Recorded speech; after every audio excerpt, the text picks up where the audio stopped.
Welcome to another episode of Breaking Into Cybersecurity, where we dive into the journey of individuals that have found their way into cybersecurity in unique and innovative ways. Today, we have John Murrow, who will be sharing his journey. John, tell us a little bit about your background and how you got into cybersecurity. Yeah, thanks so much, Christoph. Very nice to be here. So, I guess we could go the whole way back to my late teenage years. Coming out of high school, I was really big into computers. I loved everything technology, and I think that's where I wanted my career to go. But of course, like all young adults, I looked to my parents for some guidance. And at that time, I think they saw the trend of a lot of cyber fields. The careers were shifting over to the more of the Asia, India job market. So when I told them I wanted to go into anything dealing with computers, they said that was a poor career decision. I unfortunately did listen right out of the gate. My career path right off the bat took a hard left turn. I ended up going to college for teaching history, and right out of college took a teaching degree. Wasn't really for me. My backup was athletics. I was a college athlete for all 4 years, and that was something I really had passion for. For the first 14 years of my career, I coached college athletics, track and field, cross country. I knew pretty early on that eventually I was going to have to make a transition, and I was excited to make that transition. But as some of your listeners are probably well aware, very hard to get your foot in the door. I started doing my CompTIA exams. I knew our COO from way back in the day. He may have been working at Palo. He was very encouraging, saying getting your certs, talking to other people, networking. But when you're working full time, that's a challenge, right? Continued on with my career as a coach. And about 10 years in, I really buckled down and said, I have to make a decision. I have to do something here. I was ready to transition out of coaching. And what ended up happening was again, applying hundreds of times with no response. I'm sure you felt that frustration. Others have felt that frustration as well. And it makes you want to give up. And I started thinking, what are my options? What things did I do? What things are available to me that I maybe didn't do out of high school? And the one that stood out right away was the military. My father was in the military, and it had kind of stuck in me that I wish I would have served. I was older by that point. I was 34 and explored the options as far as the Guard and the Reserve. There's actually an Air National Guard base near my house that my wife has some family members that serve at. So I said, let's go talk to them and see what's available. Talked to the recruiter, went really well. But unfortunately, there was no openings in the comm squadron, which works with all the cyber networking infrastructure. And I said, I'm just going to hold off then and see if something opens up. He called me a month later and said something had opened up. So I said, okay, I'll be up there tomorrow to sign my papers. Went up, signed my papers, waited about 6 months to get shipped off. I had a pregnant wife at home that was going to deliver when I was at basic training. Got shipped off to Texas as a 34-year-old. I missed the birth of a child. Then straight to tech school where I spent 4 months drilling into networking, getting job experience. Returned home. You have to do a certain amount of time on the base as a full-time employee before you can return to your civilian job. So I got more of the hands-on networking. Day to day, we were working some on the help desk. I'm going out to the different shops. So that helped build a really good base. Back to coaching and just doing it as a weekend warrior. Fortunately for me, Eric, our COO, has a soft spot for people who have served. And they recognize that this guy isn't just saying, I went and got a fundamental certification, so you should give me a great job. He's shown that he has some discipline. He's shown that he's willing to sacrifice to change his career. They gave me a shot at the leadoffs. And I'm eternally grateful for that. So thank them both and everybody that gave me that chance. When I came to a leadoffs, we were very small. With some people turning over, I think I'm employee number 7. So very early hire, the company might have just flopped over. Mark Gillen took me under his wing. He'd worked with Zscaler and SASE. It was a whole new world to me. The military is not SASE based. It's a traditional network. The foundations I built there allowed me to transition. Ironically, all the skills I learned from college coaching, recruiting, and building relationships came in very strong in cyber. I found out that's a skill set. There are so many super intelligent people, and not everyone has that communication skill set. Like that's a big challenge, and it's almost something you can't teach. Yes, yes. So as far as giving people advice on that, it's just time. I'm a big believer in the rule of 10,000. I guarantee I recruited over 10,000 athletes, made 10,000 calls a year, talked to 10,000 people. You can hide and get certifications as much as you want, and you may be the best engineer or the best technician at your job. but the ability to talk to somebody and have an open conversation and to understand where they're coming from. I started as a commercial deployment engineer and since have received a bunch of promotions and now am the director of delivery, which the outside world would call director of engineering. Many of the people who work under me know a lot more than me. They're a lot smarter than me because they've been in this space and they know it. But those people skills are something that's hard to measure. So that's a Well, really long answer to a very short question. let's take a step back into the components of your decision making. So you left college as a history teacher. That didn't work out, but you completed the requirement of a college degree for your parents and a lot of employers. Then you didn't like that, so you went into coaching, which you enjoyed.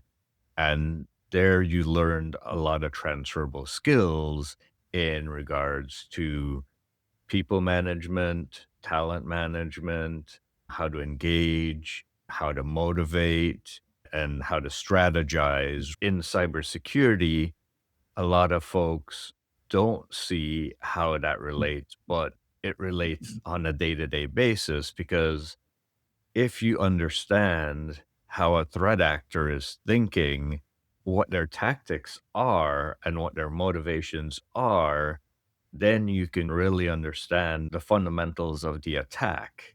Then go to your organization and go, okay, well, this is what they're after, and this is what we potentially need to do to either try to mitigate this risk or try to do something about it.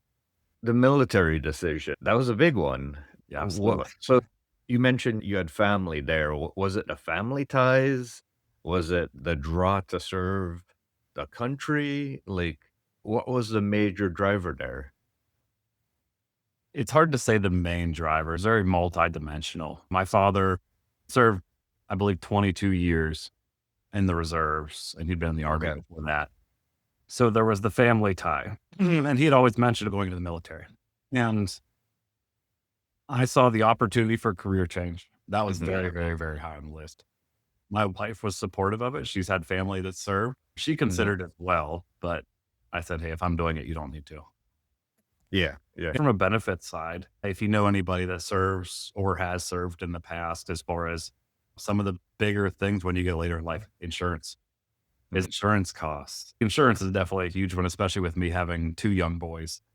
And yeah, looking at what is it gonna cost throughout the course of the remainder of my career and then in retirement, because, yeah, my dad has been chirping in my ear for 15 years since he retired that, "Hey, I pay nothing for insurance and everybody else can't enjoy their retirement." Mhm. So, okay, that tracks. I see the structured training as a great opportunity, and I wish in the civilian world we had more of that hands-on training for those folks that maybe don't want to go to college, but they're interested in cyber. Not everything in cyber needs that computer science background or degree track.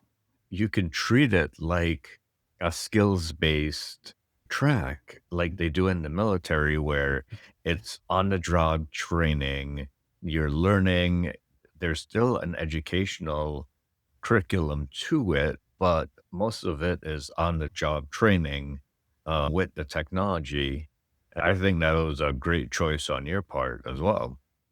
Yeah, I think what I've learned in the past 2 years, especially, is for myself, and I think it might be a personality trait that just goes with the field, is learning by seeing is not nearly as important as learning by doing, like you just said. Mm, You can tell me how something works, but until you give me a use case or a problem, put me into whatever scenario and let me unravel that yarn ball.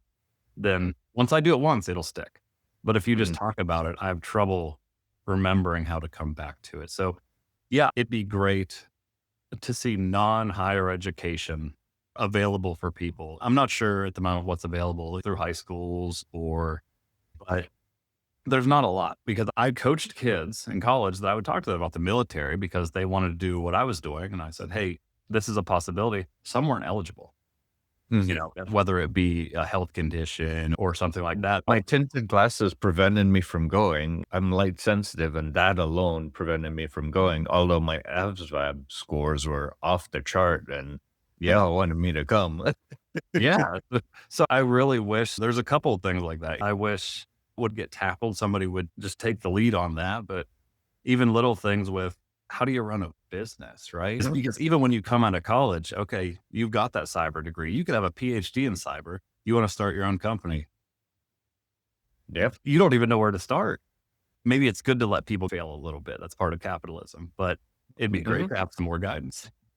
No, totally agree. I learned that the hard way. I think many, for example, get laid off and have a lot of specialization. They attempt to do consultations on their own and turn that into a business. And then they realize they have a family, they have benefits, they have all these other things that they have to do. And maybe they can't just do that on their own. Maybe they still need the structure of a larger company. Learn that the hard way myself. Forgot to lock that side door. That was my son. No problem. Yeah, because of the way our society is at the moment, everything is so expensive. You end up putting things on payments, right? You've got the house payment, the insurance payment, the car payment, this and this. And you don't always have the freedom to make that sacrifice. Like, I'm just going to consult for a little bit. If the income is variable, that's okay. Because for a lot of people, it's not. And then they Mhm. get pigeonholed, right? I have to have a job. Well, no matter what. So you end up making some hard sacrifices as far as career progressions. Yeah. Oh, I know back to your comment in regards to vocational options. One of the things that I've done to help that is there's a nonprofit called Whole Cyber Human Initiative where we kind of help create that track of low, no cost career training that individuals can do. We've collated open source training and allowed individuals to go through a guided path towards becoming a defensive cybersecurity engineer, a SOC engineer, something like that. And rather than it being like a $10,000 course that some of the others do, because we're a nonprofit, we started out with, hey, what can we find open source and say, hey, students, this is open source from this place. This is open source from this place. You go there yourself.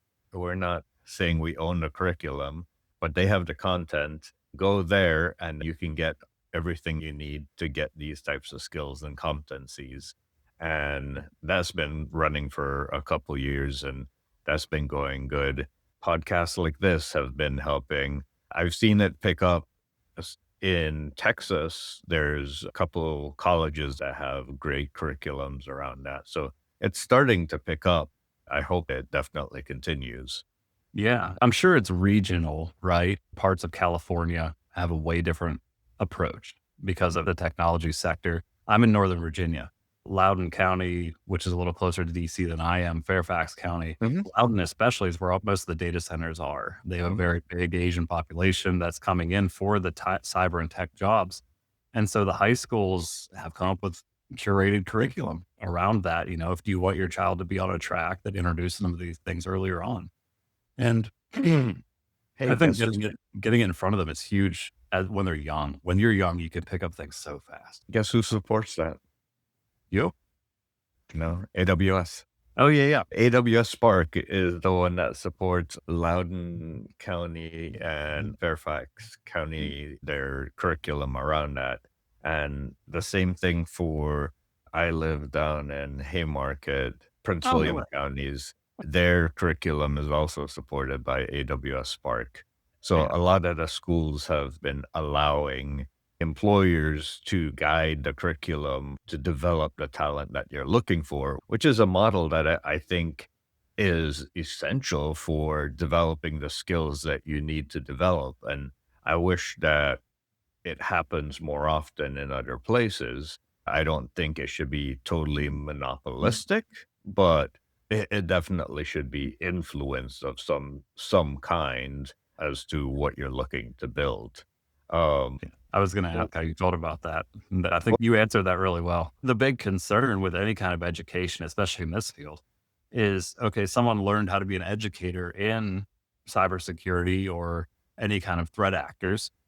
5 years out, if you're not taking the time to go out and be proactive about educating yourself, you're outdated. You're in the yeah. past. Even some of the training that I've done that is platform specific, 2 years out it's done because they've upgraded and changed the platform every 6 to 18 months. There's a change in the platform and how it performs and the functions and capabilities. The GUI is not the same, the capabilities are not the same, so you really have to be keeping up. That being said, how do you keep up with the changes? That's a great question. I live in it. I guess that helps. I think the biggest way I do it, and it could just be the way I approach things, is I have an engineering mind. I love to build things outside. I built an awesome chicken run last year. My neighbors have all complimented on it. Being able to see how things work together has been really good for that. And I think it's the same way with this field. I work mostly in Zscaler. As much as the interface changes, as long as I can understand the architecture of what I'm trying to make happen, I know it's there. And then it's just, okay, how do I do it? Mhm. So I work from engineering background or architecting and go backwards. If you just live in the interface and don't understand the next level, it's going to be the same thing. It's probably very similar in networking, right? If I'm in the CLI and I don't know how anything's trying to talk to each other, where am I going to go? Mhm. Nowhere to go to. Right now, Zscaler is changing their whole UI in 6 months and they've released what the new one's going to look like. And I get in there and I scramble around. I don't know where things are. They changed the names and have sexy curb appeal or something. I don't know what's going on there and make it one unified dashboard. So there are a lot of challenges when it comes to that part, just being in it, which is tough for people. Something like a Zscaler where a license costs a lot. They're an open source option. You can watch some training videos, but again, it's not the same. I think there is a big challenge there. How do you lab it? Do you have a lab at home? Do you have a micro setup of some of the things that you practice? My lab's in, I have stuff. I just built this house a couple years ago, so I don't have it put back together. We have test tenants for Zscaler that I'm able to work within. Since we're a Zscaler partner, they provide some of those. Mhm. So I can run the client connector for a different tenant on my computer and see what I break, right? And test the controls. So yeah, those things are available. But as far as anybody who's not partnered with Zscaler, I'm not sure. And I'm sure that's the limit on a lot of tech, right? I work with some customers. One I'm thinking, and I won't say any names, they have an identity provider that to even look at their help documents, you have to have a login. And to have a login, you have to pay the subscription. Mhm. And in my head, I understand at some point because they're probably trying to limit AI access to all of their documents. So they're trying to put some kind of wall. But at the same time, you're locking out people from learning about your technology and how it works. So yeah, I don't know the best path forward when it comes to a lot of these things. And you've seen a lot more than I have. So I'd love to pick your brain a little bit. Well, similar to you, I have divergent passion for cybersecurity and AI. I play around with different servers via virtual studio code, doing different automations. But if you asked me 10 years ago, are you a programmer? I would have said no, because I dislike programming. If you asked me what programming does to me, I would say it drains my energy. But today with AI, because I can talk to it, I see myself as the connector between business and engineers. I can think like a business person. I can think like an engineer. And now with natural language processing, I can ask the AI in a natural language way to convert this technical report and design the report in this way so I can present it to the client. And then I can still validate the results that they match up in the end. And that would have taken someone probably 20 hours to do, and it's me futzing around for maybe 2 hours in Visual Studio, and I've now saved 18 hours of time in redesigning and reprocessing a report, and now it's reproducible for n number of clients going forward. So those are the types of things that I like to do to keep going forward. I see AI as a superpower to enable folks to do their job better, with the caveat that you have to know what you're asking it to do. You can't just blindly give it a task and assume that it's going to magically do it for you. And you can't just blindly follow it. Otherwise, it'll be like the blind leading the blind. 100%. You made me think back to something we had talked about earlier is that communication piece, right?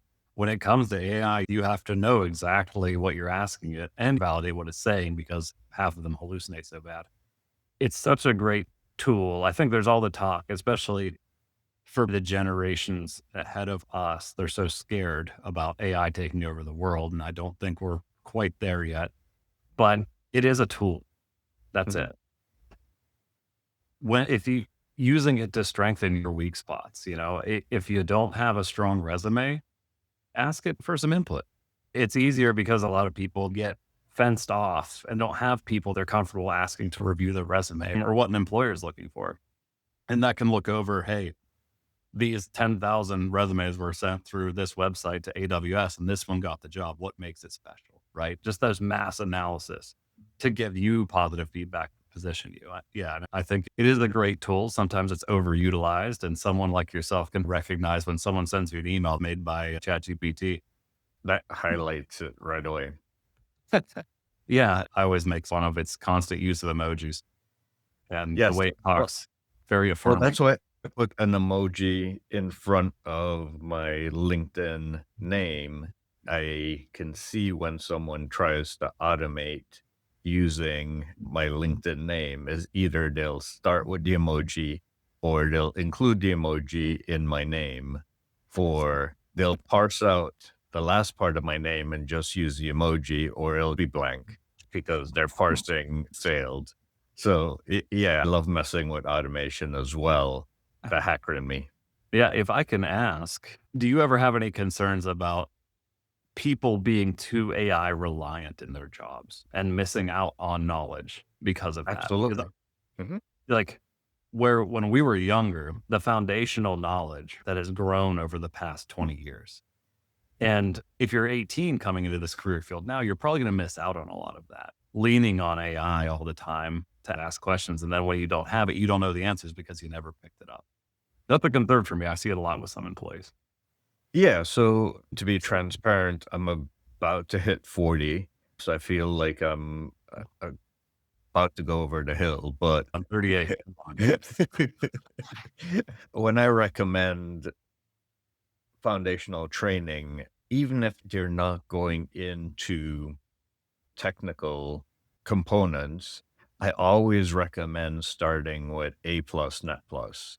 Even if they don't do the certifications, the fundamental understanding of how to troubleshoot, how everything's interconnected, the layers and the application, how they all intertwine with each other, hardware, how it intertwines with each other, network, how it intertwines with each other, and the basic troubleshooting that it gives. Because even if they're trying to troubleshoot something somewhere else, if they learn the troubleshooting skills there, the critical thinking skills, they can apply it somewhere else.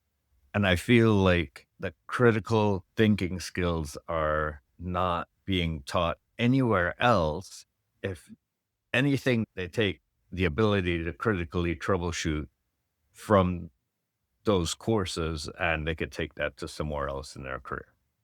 Absolutely. Couldn't agree more. I've heard that since I was a young man. It doesn't matter what you know. It matters that you have the ability to learn, right? Yes. Is that even a teachable skill set? Perhaps. Like just having a usual problem solving formula is something that I think a lot of people just miss. They just say, I don't know. Okay. Well, not too long ago, some people figured it out. Well, sometimes I'm hard on myself that I don't know everything in this area. And some of my leaders would be like, well, if we dropped you in this project Mhm. and you didn't know anything about this technology, do you think you'd be able to figure it out? And I go, sure, yes, I'd be able to figure out what's the problem, figure out where to research it. If I need to reach out to other SMEs, I know how to reach out to them. If I need to research it online, I know how to do that and get to at least a basic premise of where I think the error is by the time I need to reach out to a SME and go, hey, this is what I think the problem is. Would you be able to look over it?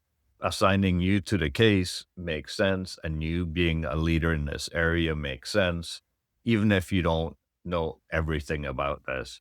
I think people are often too hard on themselves that they don't know everything, but you can never know everything. 100%. That's one of the things our leaders talk about is, hey, we've never done this. No one else has ever done this, but we've always had the ability to figure things out in the past. So we know if we all put our heads to it, we'll be able to do it because we have that kind of people. Nice. Well, we're approaching the end of the podcast. This is the time where we ask the age old question. If you were starting over your career, what advice might you give to yourself or someone else in your shoes that's looking to grow their cybersecurity career? That's a big question. This one seems harsh, but maybe don't listen to your parents. I think younger people have a really good pulse on the world, right? Because it's all they know. And older people have, or sometimes we might be a little stuck in our ways. So if you see an opportunity, trust your gut and go with it. Take people's advice along the way for sure. Ask people who are in the field, who see the changes, someone like yourself. Hey, if I want to go into cybersecurity, is there a future? Everyone's saying AI is going to take it over. Is that accurate? And you might say yes, you might say no, but it's probably going to be a very nuanced answer. Hey, here's the skill set I would advise and those types of things. If you're young, don't worry about looking at my past. Don't worry about pigeonholing yourself too bad. You can make pivots, you can make adjustments if you're willing. Some people aren't willing, and that's fine. But if you want to change bad enough down the road because you made a poor decision, you can always course correct with a little bit of sacrifice. Just go Well, for it.